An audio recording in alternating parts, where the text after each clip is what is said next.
Dans l'après-midi, le préfet du Mfundi et le sous-préfet de l'arrondissement de Yaoundé 1er arpentent les rues de la ville de cette colline sous l'encadrement des forces de maintien de l'ordre, au plus près des populations à l'avenue Kennedy et au marché central en mendiant de la paix. Bonsoir les gars, gardez vos choses, pas de désordre, nous voulons la paix, c'est compris? Voilà, bonne soirée. Cameroun a besoin de paix. Et nous l'avons dit, l'élection s'est très bien passée. Elecam a fait son travail. L'administration a apporté sa contribution telle que prévue par la loi sur l'accompagnement, notamment dans la sécurité et tous les autres accompagnements. Et tout se déroule très bien. Il est donc hors de question. Ceux qui tirent les ficelles dans l'ombre nous demandent de descendre dans l'ombre. Demandons donc à nos enfants, à vos enfants, d'être responsables. Bonjour les enfants, c'est papa. Mon mur est un asile psychiatrique à ciel ouvert et ma salle d'attente est toujours bondée. Bienvenue à la clinique les enfants. Regardez-les trembler de peur dans la rue. Quand on vous dit que c'est des pauvres jouisseurs, ils entendent le grondement du peuple. Ils entendent la colère du peuple, mais c'est des hommes sans honneur. Regardez-les comme des misérables vermisseaux. Ils marchent dans la rue à parler aux gens parce qu'ils ont peur de perdre leur pauvre privilège. C'est la peur qui les fait descendre dans la rue, flipper. Regardez comme il est ridicule, le préfet du Mfundi. Il marche avec le mégaphone au marché central, un endroit qui pue. L'un des endroits les plus insalubres, on appelle l'endroit qui recueille le plus grand nombre de chômeurs. C'est-à-dire que le marché central, c'est l'expression de l'abandon de la jeunesse par le gouvernement. Il marche à l'intérieur du marché central, le creuset du chômage. L'endroit où tout, c'est-à-dire que si tu regardes le marché central, c'est l'expression même de l'échec de la politique de Paul Biya en termes d'éducation, en termes d'emploi pour les jeunes, en termes de, parce que c'est là-bas qu'on peut déverser tous les gens à qui Paul Biya n'a pas pu donner d'avenir, malgré le fait qu'ils aient eu des diplômes. Donc s'il y a un endroit où les gens devraient être en colère contre Paul Biya, c'est au marché central. Mais regardez comment il marche, il en parle comme à des villageois. Bonjour les gars. Vendez vos choses, hein. C'est-à-dire que vous êtes venus sur terre pour vendre les choses. Lui, il est venu sur terre pour être préfet et sous-préfet. C'est-à-dire que vous êtes venus sur terre pour vendre les choses. Que tu aies le bac, que tu aies la licence, que tu aies le doctorat, que tu aies quoi. Vendez vos choses, hein. C'est la seule chose qui vous permet de faire. De vendre vos choses et de fermer vos gueules. Vendez vos choses, hein. Nous voulons la paix. La paix, c'est eux, en train de jouir de la vie pendant 92 ans, 42 ans de pouvoir, avoir les grosses voitures, la jouissance de la vie, et vous, en train de souffrir.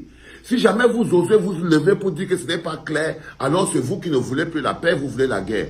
Donc pour eux, il suffit qu'un Camerounais se lève pour dire il n'y a pas d'eau, pas d'électricité, ça veut dire que ce Camerounais ne veut pas la paix. Et je vous le dis les enfants.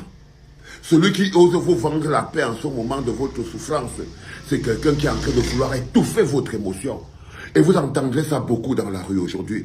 Vous allez voir certains artistes, des rats, hein, des gens de moins que rien, on les appelle les artistes jouisseurs, ils vont venir vous vendre la paix. Oh, vraiment, on veut la paix, on aime la paix, on est garanti de la paix, mais le Cameroun n'est même pas en paix. Ils n'ont jamais pu se lever pour dire un mot sur la situation dans le nord-ouest et le sud-ouest. Ils n'ont jamais pu se lever contre une injustice. Ils n'ont jamais pu se lever contre la souffrance des populations dans le nord. Ils n'ont jamais pu se lever pour la moindre injustice. Maintenant que le peuple se lève, ils viennent vous dire qu'ils veulent la paix. La paix que vous voyez là, c'est vous en fermant vos gueules. Parce que la paix pour eux, c'est vous en train d'étouffer votre souffrance et vos frustrations, et eux en train de jouir de la vie. Et eux en train de jouir de la vie. Et ils croient qu'ils peuvent vous convaincre de ça. Ce qui m'inquiète beaucoup plus, ce sont ces jeunes qui sont au marché central. Je n'arrive pas à comprendre comment ils n'ont pas encore suffisamment de rage, mais je comprends. Quand vous êtes conditionné à vivre dans un pays comme le pays de Paul Biya, le pays de la soumission, on vous éduque à être soumis. C'est pour ça qu'ils ont tué l'idée de peuple. Parce qu'un peuple est debout, les populations sont soumises. On soumet les populations. Et vous voyez les costauds que vous êtes là, non, avec la force, l'énergie dans votre corps, mais vous avez le cœur du poulet. C'est-à-dire que vous avez vraiment tellement le cœur du poulet que si on était en France, par exemple, ou en Allemagne, n'importe où, avec l'état de la vie du Cameroun qu'on est là, quand vous voyez seulement la poubelle du marché central, vous voyez le préfet en train de venir se faire pipi comme il venait se faire pipi dans la rue, parce que c'est la tremblote qui lui fait faire ça. Si on était dans d'autres pays, il aurait déjà reçu au moins 2 cailloux. Au moins 2 cailloux. Au moins quelqu'un aurait déjà dit que fiche la paix aux gens. Mais vous avez vu comment vous êtes, non? Vous dites, oui, grand, oui, grand. Vous n'êtes même pas capable de vous révolter contre la moindre chose. Il suffit que vous voyez 3 policiers qui marchent derrière un bonhomme en tenue coloniale. Il a même sorti sa tenue coloniale pour marcher au milieu du marché en disant « Vendez vos choses, hein, vendez vos choses, hein. Mais nous, on veut la paix. » Eux, ils veulent la paix. Vous savez que la paix, c'est que les gens qui souffrent, la fermez vos gueules. Ne nous empêchez pas de jouir de la vie. On ne veut plus vos plaintes dans nos oreilles. C'est ce que ça veut dire, on veut la paix. C'est ce que ça veut dire, on veut la paix. C'est-à-dire qu'on ne veut plus entendre vos plaintes dans nos oreilles. C'est ça l'expression, on veut la paix, quand vous l'entendez au Cameroun.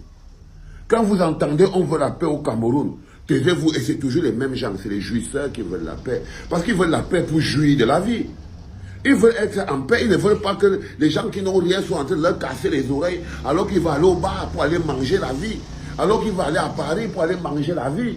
Alors que lui est là, et toi tu veux lui dire que tu n'as pas d'eau, pas de courant, pas d'électricité. Il te prend pour un ennemi de la paix. On vit dans un pays où c'est celui qui n'a pas d'eau, pas de courant, pas d'électricité. S'il ose revendiquer, il devient un ennemi de la paix.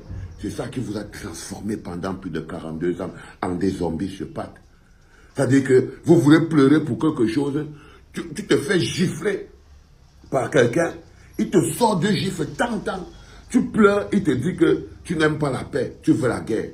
Je vous ai expliqué qu'il y a un rigolo qui est venu ici, et c'est les Kambeti. Je veux vous mettre le doigt au corps. Parce que votre misérabilisme va sortir bientôt sur Internet dans le monde entier. Le peuple le plus misérable de la terre est Kambeti. Misérable depuis la patresse de Adpatris.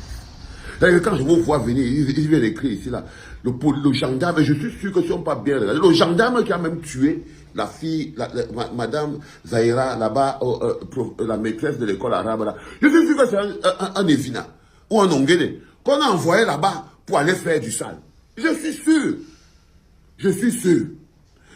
Pendant que j'ai vu ça, j'ai aussi vu que le préfet, un autre Kambeti, hein, parce que le préfet qui marche dans la rue là, c'est un Kambeti toujours. Je n'ai jamais vu ça de ma vie. Le préfet qui marche là pour dire que restez chez vous, nous on veut la paix, qui donne les ordres pour tuer les gens, c'est toujours les mêmes gens, les mêmes Kambeti. C'est toujours les mêmes gens. Ben, nous on veut la paix, hein, vendez vos choses, patati patata. On voit aussi là, il est préfet aussi là-bas, dans le Vouri. Ngongo était parti dire que Paul Biya est le premier bensikineur. Que les bensikineurs ont dit que Paul Biya c'est le premier bensikineur. Le premier corps de métier en griffe qu'on a demandé de ne plus circuler dans Bonanjo, dans Bonapriso, dans Aqua, dans ceci, ce sont les bensikineurs. Alors que Paul Biya avait dit qu'il est le premier des bensikineurs. Alors que Paul Biya est le premier des bensikineurs, les enfants. Il est important que vous compreniez quelque chose aujourd'hui. C'est que les gens qui marchent dans la rue aujourd'hui en vous disant nous voulons la paix sont les pires. C'est les pires. Les pires. C'est parce qu'ils sentent notre colère. Quand vous les entendez dire nous voulons la paix, on doit être dans la paix, c'est parce qu'ils sentent notre colère. Et ils essaient de vous faire le chantage. C'est le chantage à la paix. Ils vous font le chantage, mais c'est eux qui sont en paix. Quand quelqu'un est couché dans son lit, et il a peur que son bailleur va venir cogner la maison, donc il faut que son bailleur va peut-être venir à 7 heures. Lui, il faut qu'il se bat à 5 heures. Tu crois qu'il a dormi en paix? Tu crois qu'il a dormi en paix? Quand un homme est couché dans son hypoïngoï, dans sa maison du port, au milieu des moustiques, et que sa femme est enchaînée à l'hôpital gynéco parce qu'elle n'a pas payé, l'enfant a déjà 6 mois là-bas, tu crois qu'il dort en paix? Tu crois qu'il dort en paix? Quand un monsieur est couché chez lui, là, c'est 4 enfants.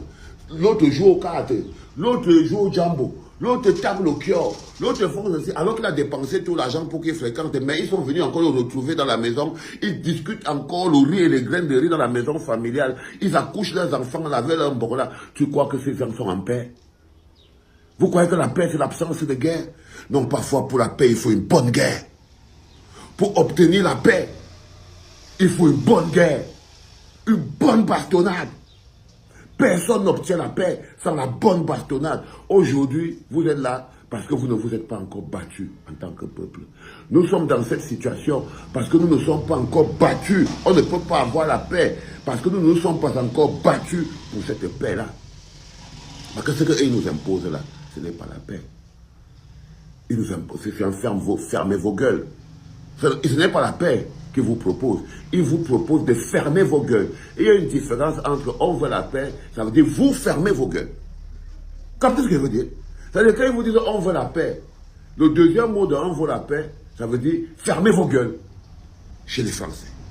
Quand vous voyez ça, vous entendez, écrivez bien ça encore. On veut la paix, en français facile, voudrait dire fermez vos gueules. C'était papa. Comment tu peux aussi regarder une vidéo sans t'abonner? Abonne-toi! Surtout clique sur la cloche de notification. Ça, c'est la page de Buzz. Si tu veux être au courant des buzz et toutes les actualités au 237, abonne-toi et clique sur la cloche de notification. Partage aussi pour m'encourager. Surtout, si tu as quelque chose à dire, papa, lâche un commentaire.